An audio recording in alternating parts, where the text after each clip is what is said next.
안녕하세요. 이제 40대가 된 노총각입니다. 그동안 힘들었던 제 인생을 보상받는 듯한 시간을 보내고 있네요. 저는 시골 동네에 살고 있습니다. 이 동네는 과부촌 같은 곳이에요. 이 마을에는 남편을 일찍 하늘나라로 보내고 혼자 살고 있는 할머니들이 대부분입니다. 마을의 규모는 작지 않지만 이곳의 집들은 띄엄띄엄 떨어져 있어요. 도시처럼 집이 다닥다닥 붙어 있지 않은 것이 저에게는 좋은 기회가 되었는지도 모르겠습니다. 제가 이곳으로 온 것은 10여 년 전이었습니다. 그 전에 결혼을 했다가 아내의 외도로 이혼하게 되었죠. 이혼 후 한동안 마음이 텅 빈 것처럼 느껴졌습니다. 모든 것이 허무했고 다시 일어설 힘도 없었죠. 그때 시골로 내려오게 된 건 아마 새로운 시작이 필요해서였을 겁니다. 도시에서의 복잡한 삶보다는 조용한 시골에서 마음을 추스르며 살아가는 것이 저에게 더 나았어요. 그곳에서 조금씩 평온을 찾아가며 다시 제 자신을 돌아볼 수 있었습니다. 결혼 생활 동안에도 아내는 저와 부부 관계를 가지는 것을 자주 거부했습니다. 결혼 생활 1년 동안 아내와 잠자리를 한 것은 10번도 채 안 되는 것 같아요. 결혼 전에 제가 여자를 많이 사귀어 본 적도 없어서 여자를 잘 몰랐습니다. 하지만 남자로서 끌어오르는 욕구는 있었죠. 그 욕구를 혼자 해결하며 살아가는 제 자신이 한심하게 느껴졌습니다. 그래서 사회생활에서도 자신감이 부족했죠. 동료들과 어울릴 때도 늘 겉도는 느낌이 들었습니다. 그들과는 달리 저는 관계에 대한 경험도 적고 사람들과 쉽게 어울리지 못하니까요. 이혼 후 저는 이 동네로 흘러들어왔습니다. 번화가에 있는 집을 얻을 수도 있었지만 일부러 한적한 시골 마을을 택했죠. 자신감이 부족한 저는 북적이는 사람들 사이에서 지내는 것이 불편했고 조용한 곳에서 시간을 보내고 싶었습니다. 월세 집을 알아보던 중 마당이 있는 이 집을 발견했고 그곳에서 별채를 얻게 되었습니다. 이 집의 주인 할머니는 젊은 나이에 남편을 여의고 자식들 모두 출가시키고 혼자 살고 계셨습니다. 결혼을 일찍 하셨는지 나이가 그렇게 많아 보이지 않았지만 이미 손주가 있다고 하더군요. 저는 별채에서 살았기 때문에 할머니와 마주칠 일은 거의 없었습니다. 게다가 아침 일찍 출근하고 밤늦게 퇴근하는 생활을 하다 보니 더욱 그럴 기회가 없었죠. 얼마 전 할머니가 제 도움이 필요하다고 하셔서 도와드리러 갔고 자연스럽게 함께 점심을 먹게 되었습니다. 할머니 혼자 사는 집은 깔끔하게 정돈되어 있었는데 그 모습이 혼자 사는 제 집과는 사뭇 대조적이었습니다. 점심을 먹고 나서 할머니는 자신이 살아온 인생 이야기를 들려주셨습니다. 할머니는 신혼 때 경제적으로 어려워 남편과 함께 일터에 나가 일을 하셨다고 합니다. 남자들보다 적은 일당을 받았지만 그 당시엔 그 적은 돈도 아쉬운 시절이라 공사판에서 일하는 것도 마다하지 않으셨다고 해요. 심지어 임신 중에도 일을 해야 할 만큼 경제적 어려움이 컸던 시절이었다고 합니다. 할머니의 남편은 전형적인 무뚝뚝한 성격의 남자였기에 힘든 아내의 마음을 달래주거나 위로해준 적이 없었다고 합니다. 그러다 남편은 할머니가 30대 후반일 때 세상을 떠났고 그때 이미 자식들은 장성해 있었습니다. 자식들을 결혼시키고 난 후 할머니는 그때부터 혼자 이곳에서 살기 시작하셨습니다. 하지만 그 후에도 일을 손에서 놓지 않으셨다고 해요. 일하면 운동도 되고 경제적으로도 도움을 받을 수 있었기에 일하는 것을 멈출 수 없었다고 하셨죠. 요즘은 손주들이 가끔 찾아오는 것을 큰 낙으로 삼고 지내시는 할머니. 30대 후반의 과부가 되신 후에도 남자들의 유혹을 견디며 살아오셨다고 합니다. 한 번은 젊고 잘생긴 남자가 유혹했을 때 마음이 무너질 뻔했다고 하더군요. 할머니는 그때 마음이 흔들렸지만 유혹에 넘어가면 자신이 통제할 수 없을 것 같아서 무서웠다고 합니다. 남자와의 관계에 한 번 빠지기 시작하면 끝도 없이 이어질 것 같은 두려움이 늘 있었다고 고백하셨죠. 제가 적당히 남자를 만나면서 살지 뭐 그렇게 절제를 하고 사셨어요? 라고 물었더니 할머니는 한 번 남자를 만나기 시작하면 끝도 없을 것 같아서 라며 말끝을 흐리셨습니다. 그 말 속에 담긴 고독과 결단이 느껴져 저는 충분히 이해할 수 있었습니다. 그녀는 스스로 삶을 통제하고 절제하면서도 그 속에서 스스로의 길을 찾고 살아온 사람이었습니다. 저는 장난기가 발동해서 할머니에게 이런 질문을 했어요. 지금은요? 할머니한테 덤비는 남자 없어요? 할머니는 이렇게 늙은 년한테 으이구 이렇게 말씀하시며 저를 흘겨보시더군요. 왜 할머니는 지금도 이렇게 고우신데? 할머니는 제 말을 기분 나빠하는 것 같지는 않았습니다. 그래, 내가 지금 70도 안 된 나이인데 나라고 남자 만나고 싶은 생각 없겠어? 저는 할머니의 말에 좀 놀랐습니다. 저는 60이 넘은 사람은 연애 감정 같은 것이 안 생기는 줄 알았거든요. 그런데 사람은 나이가 많아도 연애를 하고 싶은 마음이 든다는 것을 할머니의 말을 듣고 미뤄 짐작해 볼 수 있었습니다. 요즘 할머니는 한 모임에 나가고 있는데 그곳에서 나이 많은 남자가 할머니를 유혹한다고 하더군요. 매너 좋고 잘생긴 남자인데 그 남자분은 할머니에게 자꾸 자기 집에 함께 가자고 했답니다. 왜 할머니 데리고 집에 가서 그 남자분이 뭐하려 그러는 거지? 저의 짓궂은 말에 할머니는 뭐 하려 그러겠어. 사내 놈들은 다 똑같지. 이러면서 할머니는 저를 또 흘겨봤어요. 근데 왜 저를 노려봐요? 나는 그런 놈 아니에요. 이렇게 말했더니 할머니는 그런 놈 아닌 게 자랑이야? 그러니까 자네가 지금껏 혼자 사는 거지. 할머니의 말이 틀린 말은 아닌 것 같았습니다. 마음에 드는 여자를 만났을 때 남자가 적극적인 태도를 보여줘야 연애도 할 수 있는 거니까요. 할머니는 참 고생만 하고 사셨네. 이렇게 고운 얼굴을 가지고도 남자한테 사랑도 못 받아보고 저의 위로에 할머니는 눈시울이 붉어졌습니다. 저는 괜한 말을 한 것 같아 더 이상 아무 말도 하지 않았어요. 그날 이후로 할머니는 저에게 이것저것 가져다 주셨습니다. 직접 만든 음식을 가져다 주시기도 하고 마트에 갔다가 내 생각이 나서 산 것이라며 고기를 주시기도 했죠. 몇 번은 할머니가 가져다 준 것으로 음식을 만들어 먹기도 했지만 저는 집에서 식사를 잘하지 않았기 때문에 할머니에게 말했습니다. 할머니, 저는 회사에서 밥을 먹고 오기 때문에 이런 것들이 필요가 없어요. 마음만 받을게요. 이렇게 말했더니 할머니는 좀 서운한 표정을 지으시더라고요. 할머니는 아들 같아서 챙겨주고 싶어서 그러지. 그럼 먹을 거 말고 뭐 필요한 건 없어? 이렇게 말씀하셨고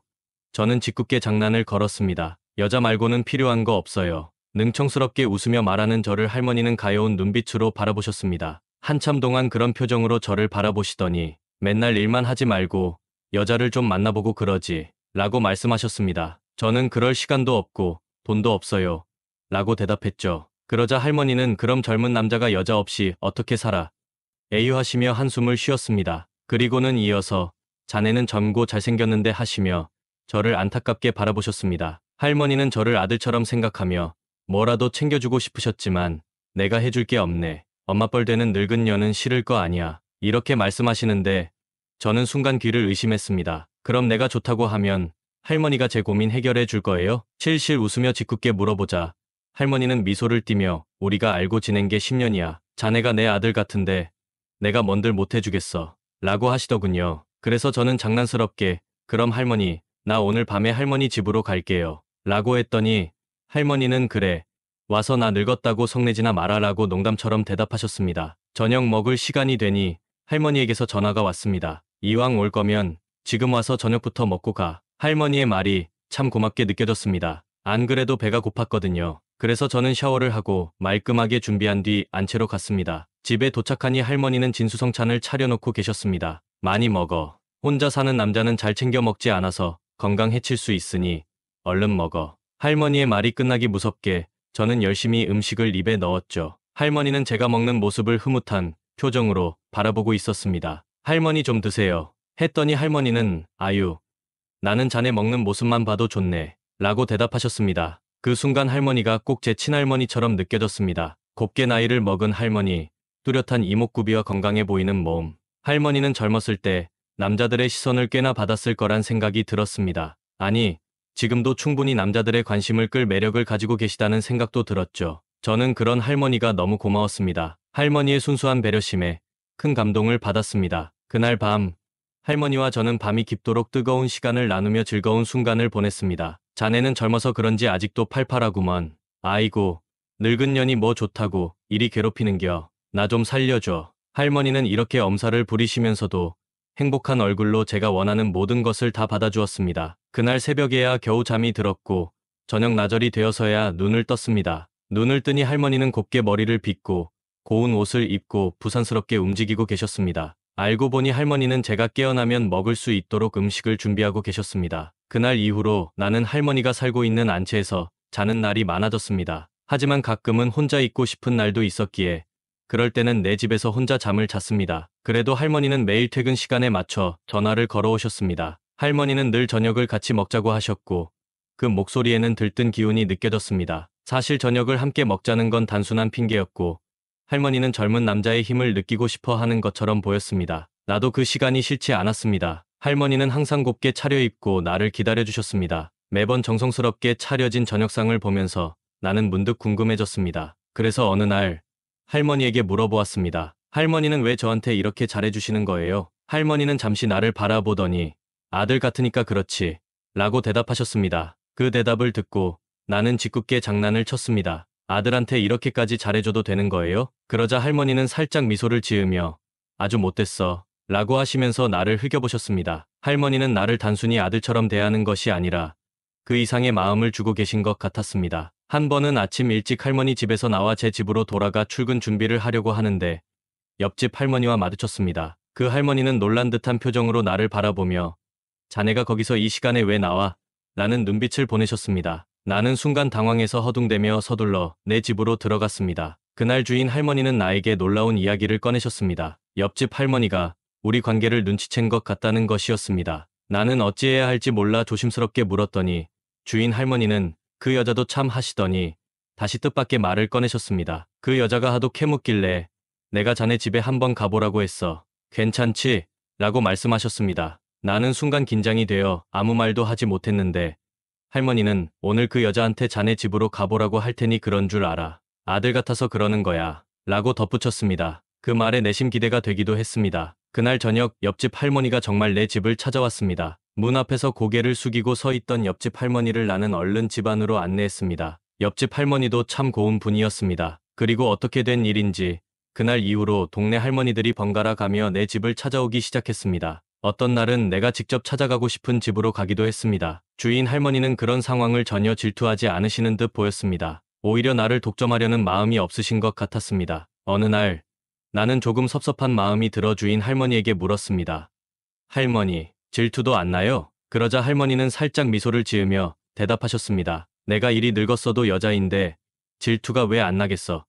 근데 자네가 좋으면 나도 좋은 거지. 할머니의 그 말에 나는 순간 가슴이 뭉클해졌습니다. 이분은 나를 정말 아끼시는구나. 주인 할머니는 깊은 모성애로 나를 대하시는 게 틀림없다. 나는 그렇게 생각하며 할머니의 따뜻한 마음을 다시 한번 느끼게 되었습니다. 저는 요즘 회사에서 점심시간을 이용해 열심히 운동을 하고 있습니다. 그 이유는 저를 항상 아껴주시는 동네 할머니들을 위해서예요. 몸과 마음을 건강하게 유지하고 싶다는 생각이 들더군요. 혼자 자는 날에는 일찍 자려고 노력하고 쉬는 날에는 잘 먹고 잘 쉬려고 애쓰며 생활하고 있습니다. 이제 막 40이 된 나이, 젊다면 젊은 나이지만 조금 늦은 감이 있죠. 그럼에도 불구하고 요즘 저는 이렇게 행복한 삶을 살고 있네요. 지금까지 저의 이야기를 들어주셔서 감사합니다. 안녕하세요.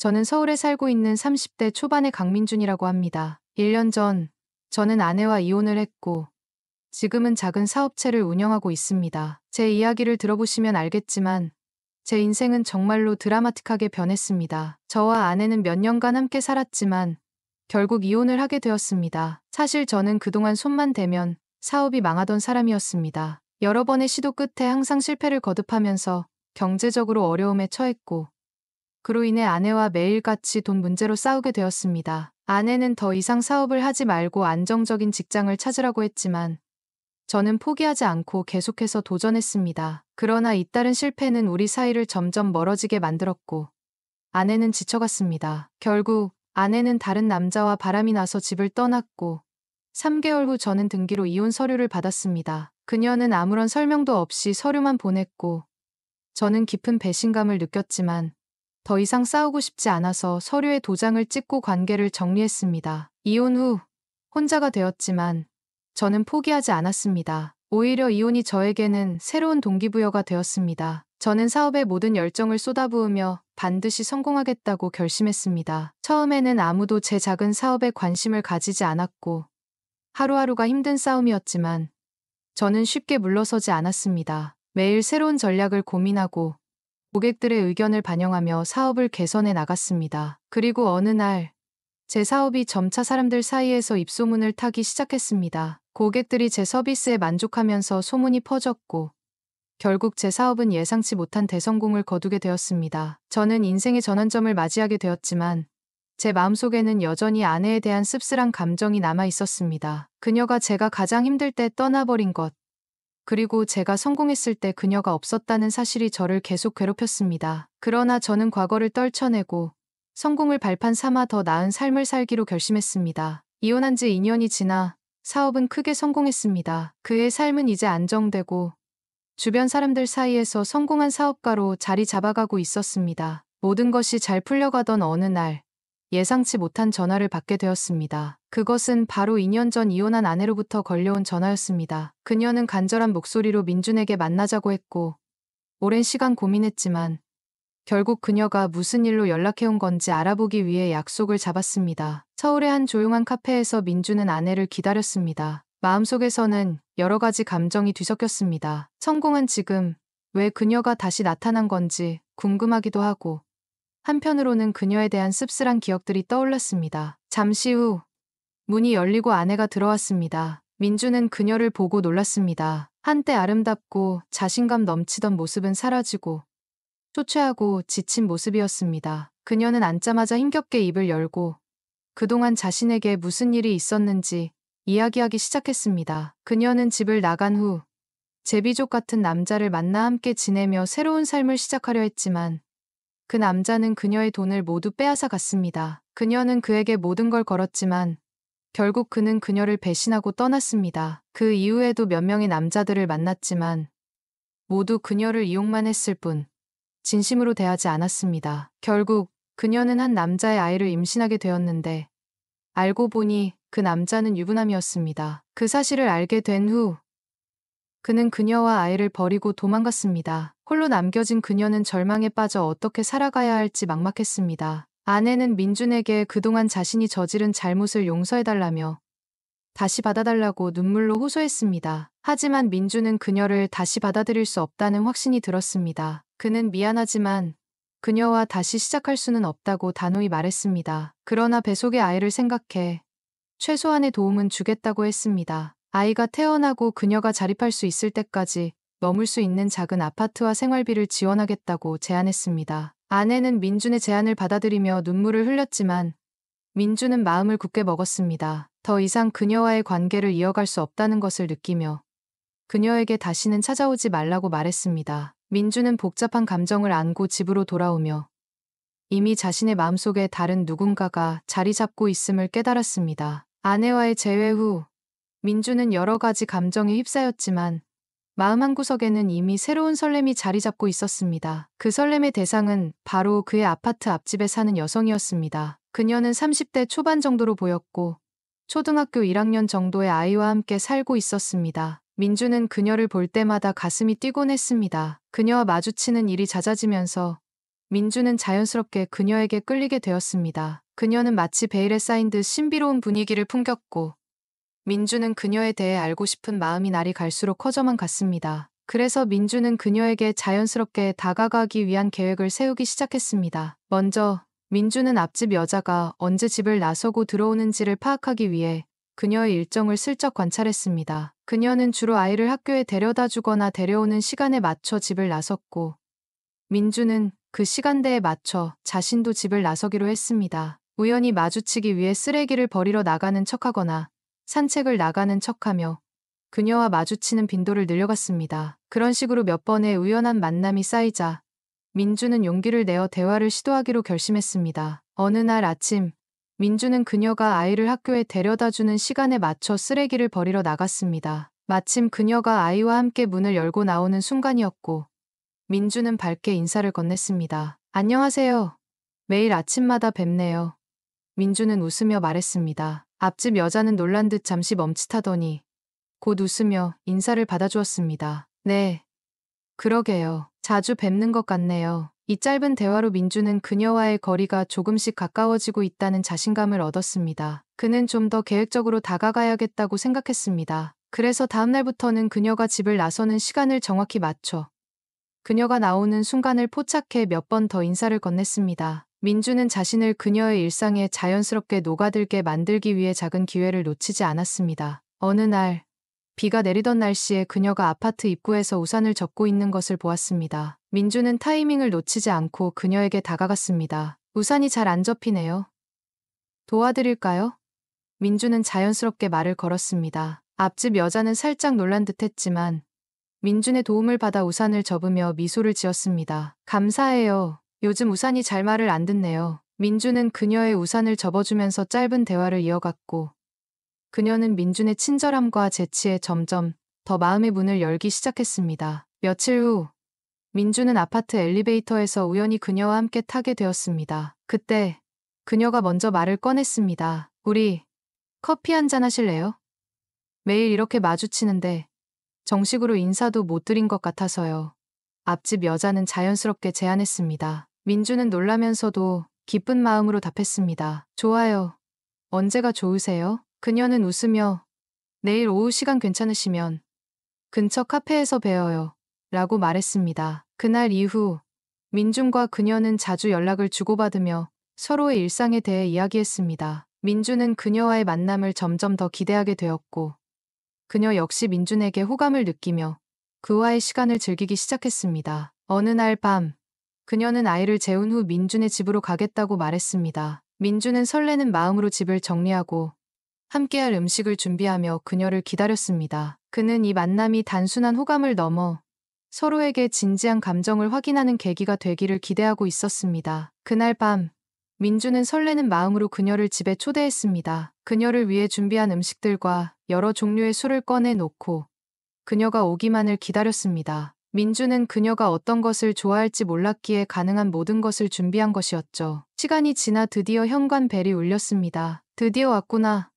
민준은 속으로 생각하며 서둘러 문을 열었습니다. 문 앞에 선 그녀의 모습은 평소와는 사뭇 달랐습니다. 그녀는 검은색 짧은 원피스를 입고 있었는데 그 원피스는 그녀의 매끄러운 곡선과 늘씬한 다리를 더욱 돋보이게 했습니다. 그녀의 긴 머리카락은 자연스럽게 흘러내렸고 연하게 화장한 얼굴은 더욱 또렷하고 매력적으로 보였습니다. 민준은 잠시 동안 말을 잃었지만 이내 미소를 지으며 말했습니다. 지금까지 본 모습 중에 최고로 아름다워요. 그녀는 부끄러운 듯 미소를 지으며 고마워요. 결혼 전에는 이런 말 많이 들었었죠. 오빠가 여자 보는 눈이 있네요.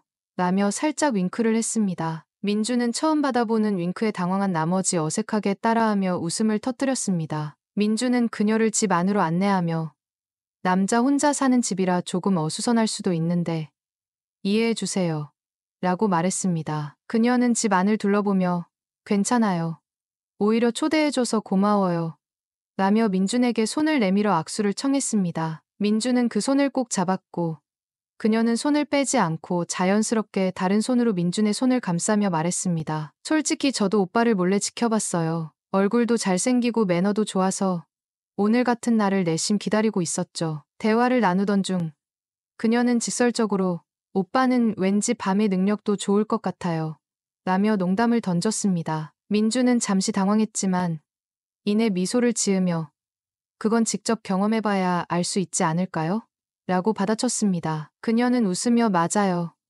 그런 건 경험이 중요하죠. 라고 답했고 두 사람은 서로의 농담에 웃음을 나누며 분위기를 더욱 편안하게 만들어갔습니다. 시간이 지나면서 그녀는 자신의 경제 상황에 대해 이야기를 꺼냈습니다. 이혼 후에 받은 위자료로 생활했는데 쇼핑을 너무 많이 해서 2년 만에 바닥이 나더라고요. 이제는 생활비도 부족해서 살고 있는 아파트를 급매로 내놓았어요. 민주는 그녀의 말을 듣고 진심으로 걱정하며 내가 도울 수 있는 부분이 있다면 말해줘요. 함께 해결할 수 있을 거예요. 라고 말했습니다. 그러나 그녀의 표정이 갑자기 굳어지며 오빠, 나를 돈 때문에 만난다고 생각하는 거예요. 라고 물었습니다. 민주는 차분하게 그런 뜻이 아니에요. 그냥 당신이 힘들어 보여서 도와주고 싶다는 생각뿐이었어요. 라고 해명했습니다. 하지만 그녀는 화가 난 듯 자리에서 일어나 돈 때문에 이러는 거라면 나 그냥 갈게요. 라며 현관으로 향했습니다. 민주는 순간 그녀를 붙잡았습니다. 잠깐만요. 미안해요. 정말 그런 뜻은 아니었어요. 당신을 오해한 게 아니라 정말로 당신이 힘들어 보여서 그랬어요. 라고 속삭였습니다. 그녀는 그의 손을 뿌리치며 나가려 했지만 그 순간 그녀가 신발에 걸려 넘어질 뻔했습니다. 민주는 재빨리 그녀를 붙잡으려다 그만 함께 넘어지고 말았습니다. 바닥에 누운 채로 서로를 바라보던 그 순간 억눌려왔던 감정이 폭발하던 민주는 더 이상 참지 못하고 그녀의 입술에 자신의 입술을 맞대었습니다. 그녀도 그에 응답하며 서로의 입술을 깊게 탐험하기 시작했습니다. 그동안 억누르고 있던 사랑과 욕망이 한꺼번에 쏟아져 나왔고 그들은 마침내 그날 밤 깊고 뜨거운 사랑을 나누게 되었습니다. 사랑을 나눈 후 그녀는 민준의 품에 안겨 오빠, 정말 좋았어요. 나 오빠랑 함께 있고 싶어요. 라고 속삭였습니다. 민주는 그녀를 더욱 강하게 끌어안으며 나도 당신과 함께 있고 싶어요. 이제 우리가 서로의 곁에서 힘이 되어줄 수 있었으면 좋겠어요. 라고 답했습니다. 그녀는 그날 밤 민준의 집에서 밤을 보냈고 두 사람은 그 누구보다 가까워진 사이가 되었습니다. 그 이후로 그들은 서로를 더 깊이 이해하고 아끼며 진정한 연인으로 발전해 나갔습니다. 어느 날 저녁 민주는 앞집 여자의 초대를 받고 그녀의 집을 찾았습니다. 그녀는 아이가 이모 집에 가서 자고 올 예정이라며 오늘 밤에는 집에 아무도 없을 것이라고 말했습니다. 민주는 사랑하는 여자가 바로 앞집에 있다는 사실에 마음이 두근거렸고 그녀와의 만남을 기대하며 집을 나섰습니다. 그녀의 집에 도착한 민주는 이미 저녁 준비가 끝난 테이블 위에 보글보글 끓고 있는 김치찌개를 보고 놀랐습니다. 민준이 가장 좋아하는 음식이 김치찌개였기 때문이었습니다. 김치찌개 좋아하는 걸 어떻게 알았어? 민준이 궁금해 묻자 그녀는 살짝 웃으며 대답했습니다. 어젯밤에 오빠 집에 잠깐 갔었거든. 냉장고를 열어봤더니 인스턴트 식품 중에 절반 이상이 김치찌개더라고. 그녀는 숟가락에 김치찌개를 떠서 민준의 입에 넣어주었고 민준은 그 맛에 감탄했습니다. 와, 이거 진짜 맛있다. 이거 평소에 나한테 끓여줄 수 있어? 그녀는 눈을 반짝이며 장난스럽게 대답했습니다. 이거 되게 비싼데 한번 생각해 볼게요. 그녀의 장난스러운 말에 민주는 가볍게 웃으며 정말 고마워. 너무 맛있어. 라고 답했습니다. 그날 그녀는 흰색 반바지와 몸에 딱 맞는 검은색 티셔츠를 입고 있었는데 평소와는 달리 그녀의 곡선이 선명하게 드러나 있었습니다. 특히 그녀의 늘씬한 다리와 매끄러운 피부가 민준의 시선을 사로잡았습니다. 민준은 가슴속에서 불타오르는 욕망을 더 이상 억누를 수 없었습니다. 그녀의 도발적인 미소와 눈빛은 그의 인내심을 시험하는 듯했습니다. 결국 민준은 참을 수 없는 감정에 그녀를 확 끌어안았습니다. 그녀의 몸은 따뜻했고 그의 품에 안기자마자 민준의 심장이 더욱 빠르게 뛰기 시작했습니다. 그들은 서로의 얼굴을 가까이 하며 점점 더 뜨겁게 키스를 나누기 시작했습니다. 서로의 숨결이 뜨거워지고 그들은 갈망을 억누를 수 없었습니다. 민준은 그녀의 허리를 더욱 강하게 감싸며 그녀의 입술을 거칠게 탐닉했습니다. 그녀 또한 민준의 목을 감싸며 더욱 깊이 그의 품에 안겼고 그들의 몸은 서로를 향한 욕망으로 가득 찼습니다. 민주는 더 이상 참지 않고 그녀를 안방으로 이끌었습니다. 그들의 키스는 더 격렬해졌고 방 안의 공기는 한층 더 뜨거워졌습니다. 그녀의 몸을 천천히 탐색하며 민주는 그녀의 모든 부분을 느꼈습니다. 그녀도 그의 손길에 반응하며 더욱 그에게 몸을 맡겼고 그들은 그동안 억눌려왔던 감정을 모두 쏟아내며 사랑을 나누기 시작했습니다. 그 밤 민준과 그녀는 무려 9번이나 뜨거운 사랑을 나누었습니다. 매 순간 서로를 탐하고 서로의 욕망을 채워가며 두 사람은 마치 시간이 멈춘 듯 서로에게 몰입했습니다. 그들의 몸은 하나가 되었고 그 열기는 좀처럼 식지 않았습니다. 9번째 사랑을 나눈 후에야 그들은 지친 몸을 이끌고 서로를 꼭 끌어안은 채 잠에 들었습니다. 그날 밤 민준과 그녀는 서로에게 완전히 빠져들었고 그들이 나눈 사랑은 단순한 욕망이 아닌 서로를 향한 진실한 마음임을 깨달았습니다. 그들은 이제 서로의 존재를 더욱 강하게 느끼며 새로운 시작을 함께 하기로 다짐했습니다. 이렇게 저는 아내와의 이혼 후 예상치 못한 새로운 사랑을 찾게 되었습니다. 과거의 아픔을 뒤로하고 이제는 앞집 여자와 함께 새로운 인생을 시작하려 합니다. 서로를 통해 치유되고 더욱 단단해진 우리의 관계는 앞으로 펼쳐질 미래를 더욱 기대하게 만듭니다. 안녕하세요. 저는 서울에 거주하는 올해 34살이 된 전업주부예요. 제 하루는 매일 아침부터 전쟁이 시작돼요. 이른 아침에 출근하는 남편을 위해 식사를 차리고 출근 준비를 도와주며 시작되죠. 남편을 보낸 뒤에는 바로 아이와 씨름해야 해요. 곧 어린이집에 가야 할 아이를 씻기고 옷을 입힌 뒤 준비시켜서 어린이집 차에 태워보내는 일까지가 아침에 해야 할 일들이에요. 그러고 나서야 집에 돌아와 남편과 아이가 남긴 흔적을 하나하나 치우고 여기저기 산적한 집안일을 끝내야만 저만의 여유로운 시간이 찾아와요. 물론 오후가 되면 다시 저녁 준비를 하고 아이를 어린이집에서 데려와야 하는 일상이 반복되지만 그나마 몇 시간의 휴식은 제 일상에 활력을 주는 소중한 시간이죠. 저도 사실 한때는 직장에서 일하며 커리어를 쌓고 성장해 나가는 걸 꿈꾸던 사람이었어요. 하지만 아이를 낳고 육아에 전념하면서 사회와의 연결이 끊어졌고 그 이후로는 저를 필요로 하는 회사가 없더라고요. 그래서 잠깐의 휴식 시간에 차를 마시며 과거의 꿈을 회상하는 것이 작은 위안이 되었어요. 그러던 어느 날 아침 아이를 어린이집에 데려다 주려고 집을 나섰는데 옆집 남편을 마주치게 되었어요. 그분도 또래 아이를 데리고 나오고 있었는데 깔끔한 외모에다 상냥한 미소로 인사하는 모습이 굉장히 호감 가는 인상이었어요. 하지만 저한테는 남자는 능력이 있어야 한다는 생각이 강했기 때문에 매일 아침 출근도 하지 않고 아이 등교만 시키는 그 남자가 조금은 답답해 보이기도 했죠. 그날따라 무뚝뚝하지만 성실하게 자기 일을 하며 가족에게 풍족한 삶을 안겨주는 제 남편이 왠지 모르게 더욱 고맙게 느껴지기도 했고요. 그 이후로도 아이를 등하교시킬 때마다 옆집 남편과 자주 마주치게 되었고 엘리베이터를 같이 타는 일도 잦아졌어요. 어색한 침묵이 흐르는 게 싫었던 저는 그만 대뜸 물어봤어요. 혹시 일 안 하시고 전업주부로 지내세요? 그런데 옆집 남편의 대답은 제 예상과는 완전히 달랐어요. 알고 보니 그는 우리나라의 유명한 IT 대기업의 팀장으로 일하고 있었고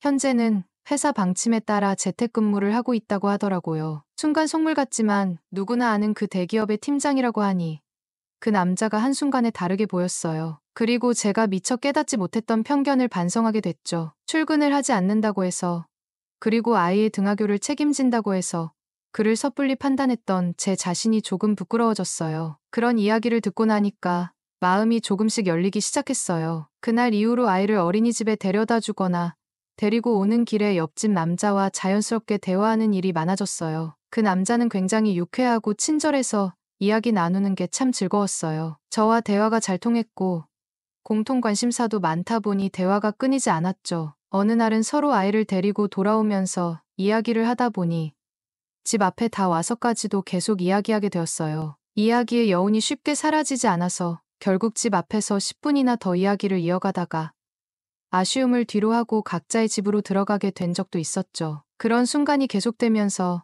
점점 옆집 남편과의 대화가 일상의 즐거움이 되어갔어요. 솔직한 마음으로는 아무도 없는 집에 그 남자를 초대해서 마음껏 이야기를 나누고 싶었지만 남편과 아이를 생각하며 그 마음을 억눌렀어요. 그런데 이상하게도 옆집 남편과 대화를 나누면 나눌수록 제 마음속에 알 수 없는 감정이 피어오르기 시작하더라고요. 그와 이야기를 하고 집으로 들어오면 괜히 제 아래가 축축해지는 느낌이 들고 남편에게는 느끼지 못했던 묘한 설렘과 두근거림이 저를 휘감았어요. 며칠 동안 이 감정이 가라앉지 않고 계속되다 보니 혼자 있는 집에서 그 남자를 생각하며 제 안에서 끓어오르는 욕구를 스스로 해결하곤 했어요. 그렇게 홀로 감정을 풀어내던 어느 날 저는 결국 이성의 끈을 놓아버리고 말았죠. 더는 참을 수 없겠다는 생각에 용기를 내기로 결심했어요. 어떻게든 그 남자를 찾아가서 그를 꼭 안아보고 싶다는 충동이 마음속 깊이 자리 잡았거든요. 평소에 비누를 만드는 취미가 있던 저는 비누를 선물한다는 핑계를 대고 그 남자의 집을 찾아가기로 했어요. 선물을 빙자한 마음이었지만 사실은 그와 조금 더 가까이 있고 싶다는 욕망이 더 컸죠. 떨리는 손으로 배를 누르자 곧바로 옆집 남편이 문을 열었어요. 그가 문을 열고 나타나자마자 제 손에 들려있는 비누를 보고 약간은 당황한 표정을 지었어요. 하지만 그 눈빛도 잠시 곧 결심한 듯한 표정으로 저에게 집 안으로 들어오라는 말을 했어요. 비누를 선물하고 따뜻한 차를 마시며 이것저것 이야기를 나누던 중에 옆집 남편이 저를 바라보며 단도직입적으로 물어봤어요. 근데 왜 찾아오신 거예요? 예상치 못한 돌직구 같은 질문에 순간 머리가 하얘지더라고요. 저는 어쩔 줄 몰라서 급히 말을 꾸며냈어요. 그냥 비누도 드리고 이렇게 이야기 나누고 싶어서요. 라고 대답했죠.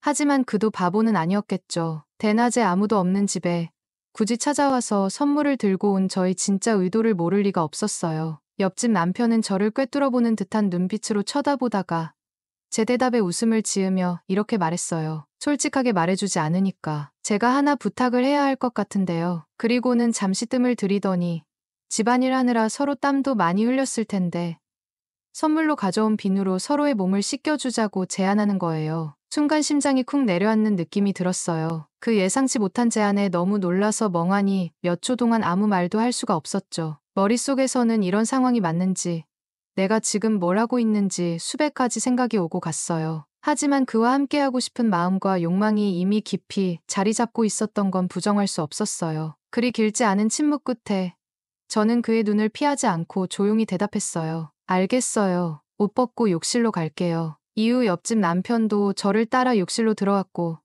하나씩 옷을 벗기 시작했어요. 그의 몸은 운동으로 다져진 탄탄한 근육이었고 저희 남편과는 비교할 수 없을 만큼 크고 강한 모습을 가지고 있었어요. 우리는 서로의 몸을 천천히 만지며 비누 거품으로 씻겨주기 시작했는데 그럴수록 억누를 수 없는 욕망이 점점 타올랐고 결국 욕실에서 서로의 갈증을 풀어버렸어요. 그와 옆집 욕실에서 사랑을 나누고 있다는 현실에 더욱 짜릿한 감정이 밀려왔고 그는 그날 그곳에서 제게 모든 마음과 욕망을 쏟아냈죠. 그렇게 한 번 넘어서는 안 될 선을 넘고 난 후부터 우리는 매일 만나 사랑을 나누기 시작했어요. 이미 그 선을 넘고 나서는 죄책감도 주저함도 남아있지 않았죠. 남편과 아이가 출근하고 등교하면 그 남자를 집으로 초대해서 안방 침대 위에서 사랑을 나눴고, 또 때로는 아내와 아이가 없는 그 남자의 집 거실 소파에서도 은밀하게 서로를 느꼈습니다. 아이를 등교시키고 돌아오는 엘리베이터에서 서로의 몸을 조심스레 만지며 집에 도착하자마자 불타는 욕망에 빠져들었어요. 점차 우리는 더 대담해졌어요. 오전에 잠깐씩 사랑을 나누는 것이 아쉬웠던 우리는 저녁 시간이 되면 산책을 하겠다는 핑계를 대고 몰래 밖에 나와서 함께 모텔에 가기도 했고, 그 남자의 차 안에서 사랑을 나누고는 아무렇지 않은 듯 집으로 돌아가기도 했습니다. 때로는 남편과 함께 문을 나섰을 때 옆집 부부를 마주치기도 했는데, 그럴 때마다 저는 남편이 보지 못하게 옆집 남편에게 의미심장한 눈빛을 보내곤 했어요. 남이 하면 불륜이고 내가 하면 로맨스라는 말이 이렇게 가슴 깊이 와닿을 수 있을 거라고는 생각도 못했어요. 다른 사람의 눈에 불륜이었을 그 관계가 제게는 어쩌면 한편의 로맨스처럼 느껴졌으니까요. 그렇게 모든 것이 완벽하게 영원할 것 같았던 우리에게 예상치 못한 문제가 찾아왔어요. 어느 날 옆집 남편의 재택근무가 끝나버렸거든요. 회사 방침이 바뀌면서 그가 출근을 해야 했고, 우리 둘에게 주어졌던 자유로운 시간이 순식간에 사라졌어요. 각자 가정이 있고 또 그에 따르는 책임이 있었던 우리는 사랑을 나눌 수 있는 시간이 점점 줄어들었어요. 그런 상황이 이어지자 저는 마치 병든 닭처럼 무기력해지기 시작했어요. 남편과 아이를 보낸 뒤에 찾아오는 오전 시간이 되면 문득문득 옆집 남편과 나눴던 뜨거운 사랑이 너무나 그리웠어요. 그의 손길, 그의 목소리, 그리고 그의 따스했던 품이 하루 종일 머릿속에 맴돌았죠. 그때마다 욕실로 가서 그 남자가 처음 저를 씻겨주었던 그날의 기억을 떠올리며 홀로 욕망을 풀어내곤 했어요. 하지만 매번 스스로를 달래는 일은 점차 공허함으로 변해갔고, 그와 함께 나누었던 순간들을 다시는 되돌릴 수 없다는 사실이 가슴 아프게 다가왔어요. 언제까지고 이렇게 위험한 길을 걸을 수 없다는 걸 깨달았던 저는 결국 그 남자에 대한 마음을 정리하기로 마음먹었어요. 이건 그저 짧은 한순간의 일탈이었을 뿐이라고 스스로를 다독이며 다시 가정에 집중하기 시작했어요. 남편과 아이에게 더 잘해주고 마음 깊은 곳에서 느껴지는 죄책감을 씻어내고 싶었거든요. 집 앞에서 가끔씩 옆집 남편과 마주쳐도 아무 일 없었던 것처럼 모르는 척하며 인사만 하고 지나갔어요. 그렇게 조금씩 제 삶은 원래대로 돌아가고 안정되어 가는 듯했어요. 그런데 바로 그때 모든 노력이 한순간에 무너져버리는 일이 일어나고 말았어요. 그동안 잊으려 노력했던 모든 감정과 상황이 다시 떠오를 수밖에 없는 충격적인 일이 제 앞에 닥친 거예요. 평소처럼 남편과 아이를 보내고 나서 차를 마시며 한숨 돌리고 있었어요. 조용한 오전 시간, 여유를 즐기고 있는데 갑자기 현관문 벨소리가 울렸죠. 택배가 온 줄 알고 아무 생각 없이 문을 열었는데 눈앞에 서 있던 사람은 다름 아닌 옆집 남편이었어요. 그가 거칠게 제 손목을 잡더니 바로 저를 향해 키스를 퍼부었어요. 갑작스러운 상황에 정신을 차릴 수 없었던 저는 순간적으로 그를 밀어내려고 했지만 그의 몸에서 느껴지는 그 강렬한 굶주림과 욕망을 이겨낼 수가 없었어요. 결국 저도 그의 품에 몸을 맡기게 되었고, 저희 마음속 깊이 잠들어 있던 욕망도 다시 깨어나 버리고 말았죠. 그날 처음 욕실에서 만났던 그 열정 그대로 우리는 다시 한번 서로를 느꼈고, 그 남자는 온몸과 마음을 저에게 쏟아내었어요. 마치 밀린 숙제를 끝내듯 몇 번이나 사랑을 나누고 나서야 지친 숨을 돌릴 수 있었죠. 어떻게 된 거냐고 묻자 옆집 남편은 나지막한 목소리로 털어놨어요. 당신과의 관계를 끊는 건 도저히 참을 수 없었어요. 그래서 회사에 간곡히 부탁해서 다시 재택근무를 하기로 했어요. 그의 말에 머릿속이 복잡하게 얽혀버렸지만 그 순간 저는 이성보다 본능에 이끌렸어요. 그날 우리는 한 번 더 서로의 몸을 나누며 다시금 사랑의 불길에 휩싸였어요. 지금도 이 사랑의 끝이 어디로 향할지 모르겠어요. 하지만 그 생각은 잠시 접어두고 현재를 즐기고 싶다는 마음뿐이에요. 여전히 거의 매일 옆집 남편과 우리 집과 그의 집을 오가며 위험하고 은밀한 사랑을 나누고 있어요. 아무도 모르는 이 불꽃 같은 관계가 어디로 갈지 모르지만 지금만큼은 그 뜨거운 열정에 몸을 맡기고 있을 뿐이에요. 이 이야기는 저만 알고 있는 누구에게도 털어놓을 수 없는 비밀이에요. 그래서 이렇게 사연으로 남기게 되었어요. 저의 이 이야기를 듣고 비난하는 분도 있겠고 이해하지 못하는 분도 있겠죠. 하지만 이렇게 제 마음을 솔직하게 풀어내고 나누는 것만으로도 저에게는 조금의 위안이 되는 것 같아요. 그동안 말할 곳 없던 비밀을 털어놓는 작은 탈출구 같은 느낌이에요.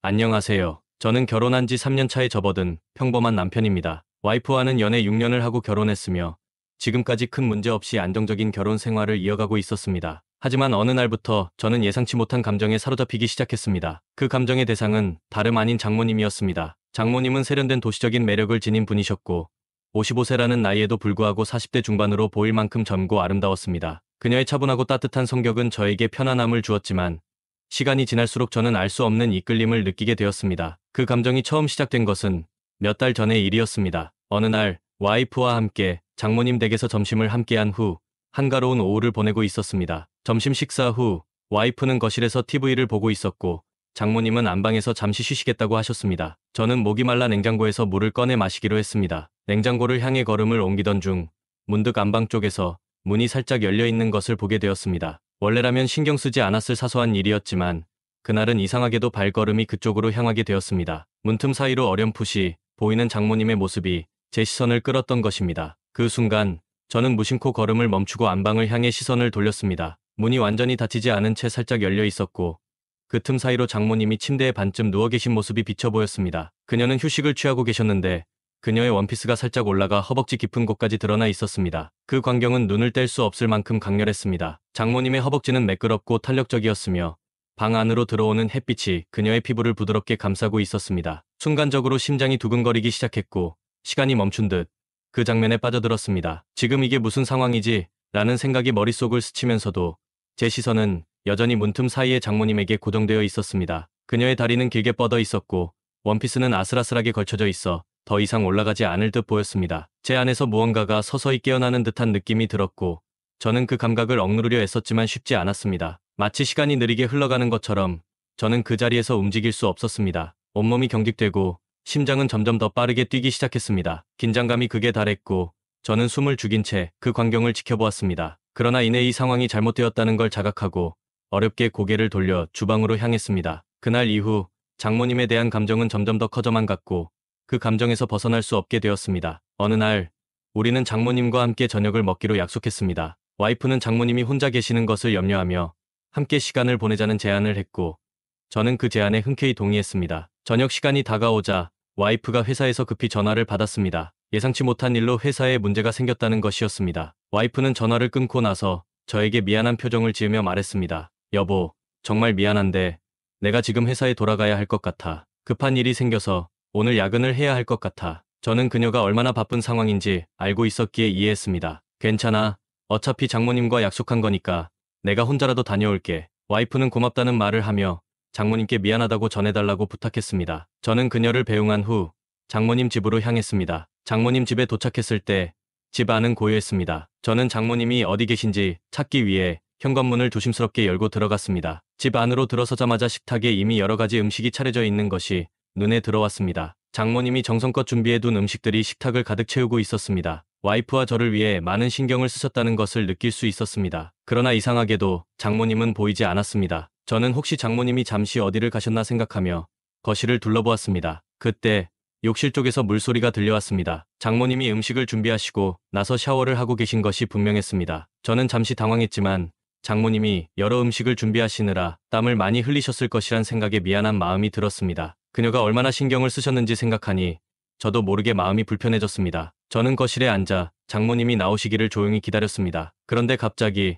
문득 그날 장모님의 원피스가 허벅지 깊은 곳까지 드러난 광경이 떠올랐습니다. 그날 그녀의 모습은 저에게 강한 인상을 남겼고 저도 모르게 그 순간의 감정이 다시금 떠올랐습니다. 그녀의 우아하고 매력적인 자태를 상상하며 그 상상이 점점 더 구체적으로 변해가는 것을 느꼈습니다. 잠시 후 욕실에서 물소리가 멈췄습니다. 저는 긴장된 마음으로 소파에 앉아 있었지만 그 순간 장모님이 제가 집에 들어온 것을 모른 채 욕실 문을 열고 나섰습니다. 그 순간 저는 숨을 멈출 수밖에 없었습니다. 장모님은 하얀 목욕 가운 하나만 걸친 채 머리카락에서 물방울이 맺힌 상태로 나왔습니다. 그녀는 여유롭게 머리카락을 뒤로 젖히며 가운을 여미었고 그 모습을 보고 저는 순간적으로 온몸이 경직되었습니다. 장모님의 몸매는 나이가 믿기지 않을 만큼 볼륨감이 있었고 가운 속에서 그 곡선이 선명하게 드러났습니다. 풍만한 가슴은 가운에 가려지지 않은 채 아슬아슬하게 드러났고 잘록한 허리와 매끈한 복부가 이어졌습니다. 그리고 그녀의 다리는 우아하면서도 강렬한 매력을 발산하며 길게 뻗어 있었습니다. 그 압도적인 자태는 제 숨을 멈추게 만들었습니다. 그녀의 몸매는 제가 상상했던 것보다 훨씬 더 매혹적이었고 그 사실에 제 몸은 본능적으로 반응했습니다. 제 소중이는 이미 반응하기 시작했고 저는 그 감각을 억누르려 애썼지만 쉽지 않았습니다. 장모님의 몸매가 제 눈앞에 펼쳐지며 그 순간 저는 더 이상 이 상황을 무시할 수 없게 되었습니다. 장모님은 여전히 제가 집 안에 있다는 사실을 전혀 모른 채 방으로 들어가며 가운을 여미었습니다. 저는 숨을 죽이며 그녀가 방으로 사라질 때까지 눈을 떼지 못했습니다. 그제야 제 몸이 긴장을 풀고 심장이 빠르게 뛰는 것을 느꼈습니다. 그날 밤 저는 방금 본 장면이 머릿속에서 떠나지 않았습니다. 장모님의 몸매와 그 매혹적인 자태가 계속해서 제 생각을 지배했습니다. 그녀에 대한 욕망이 점점 더 커져가는 것을 느꼈지만 이 감정이 잘못된 것임을 알기에 내내 불편함과 죄책감이 함께 일렁였습니다. 며칠 후 우리는 평범한 저녁 시간을 보내고 있었습니다. 와이프와 저는 함께 쉬고 있었는데 갑자기 장인어른이 몸이 아프시다며 와이프에게 전화를 걸어왔습니다. 장인어른은 며칠 전부터 두통을 호소하셨지만 그날은 특히 더 심각해 보였습니다. 머리가 심하게 아프다고 하시며 응급실에 가야 할 것 같다고 말씀하셨습니다. 여보,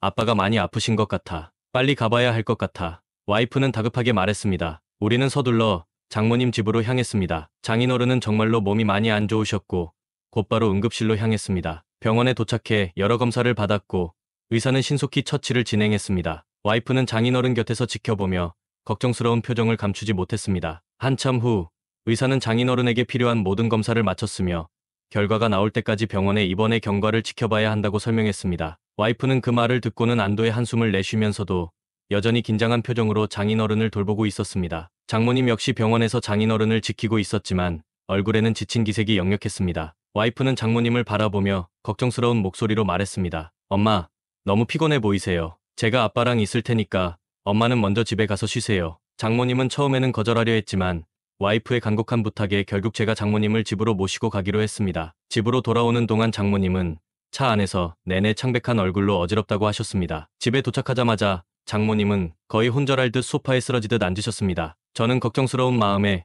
그녀를 도와 안방으로 모셨습니다. 그녀를 침대에 눕히고 이불을 덮어드리려 했지만 그 순간 제 안에 억눌려 있던 감정이 터져나왔습니다. 장모님의 온기가 제게 전해지자 저는 더 이상 그 감정을 억누를 수 없었습니다. 그녀의 얼굴을 바라보며 저는 마치 꿈을 꾸듯 그녀의 손을 잡았습니다. 장모님은 반쯤 정신이 없는 상태에서 저를 바라보았습니다. 저는 그녀의 옆에 조심스럽게 앉아 괜찮으세요, 장모님? 이라고 물었습니다. 장모님은 약간의 미소를 지으며 힘겹게 고개를 끄덕였습니다. 그 순간 저는 더 이상 주저하지 않았습니다. 저는 장모님을 부드럽게 안아 올렸고 그녀는 저항하지 않았습니다. 그날 밤 우리는 서로의 금기를 넘어서게 되었습니다. 처음으로 장모님과 황홀한 시간을 함께 보내게 된 것이었습니다. 그 후로도 며칠 동안 저는 장모님과의 관계에 대해 깊은 혼란에 빠졌습니다. 장모님과의 그날 밤이 머릿속을 떠나지 않았고 저는 죄책감과 욕망 사이에서 갈등했습니다. 하지만 장모님과의 관계는 그날 이후로 더 이상 예전과 같을 수 없었습니다. 그저 존경과 애정의 대상이었던 장모님이 이제는 제게 강렬한 감정의 대상이 되어버렸기 때문입니다. 며칠 후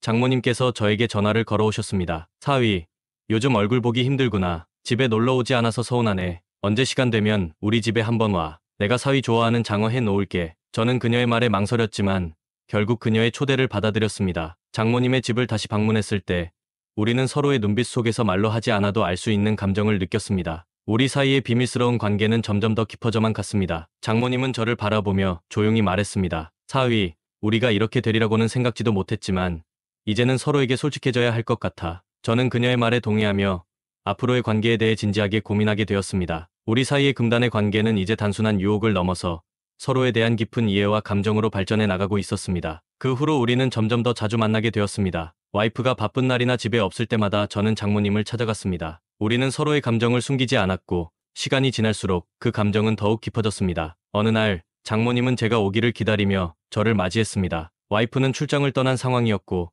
그날 밤 우리는 아무런 방해 없이 서로의 감정에 빠져들 수 있었습니다. 우리는 처음 만났을 때와는 달리 이제는 서로를 완전히 받아들이게 되었습니다. 장모님은 저를 바라보며 조용히 말했습니다. 사위, 우리 관계가 이렇게 깊어질 줄은 몰랐지만 이제는 너 없이는 살 수 없을 것 같아. 저는 그녀의 말에 마음 깊은 곳에서 동의하며 앞으로 어떻게 이 관계를 유지할지에 대해 고민했습니다. 우리의 관계는 이제 되돌릴 수 없는 선을 넘었고 그 결과가 어떻게 될지에 대해 불안감과 설렘이 동시에 느껴졌습니다. 하지만 이런 비밀스러운 관계를 유지하는 동안 저는 항상 죄책감에 시달렸습니다. 와이프 몰래 장모님과의 관계를 유지하는 것은 짜릿하면서도 동시에 무거운 짐처럼 느껴졌습니다. 와이프를 속이고 있다는 사실이 저를 괴롭게 했고 매 순간 미안함이 가슴을 짓눌렀습니다. 장모님과의 시간이 특별하고 흥미로웠지만 그만큼의 대가로 저는 끊임없는 갈등과 후회에 시달렸습니다. 이 모든 이야기는 제가 누구에게도 말할 수 없는 비밀입니다. 그래서 이렇게 사연으로 남깁니다. 제 이야기를 듣고 비난하는 사람도 있을 것이고 이해하지 못하는 사람도 있겠지만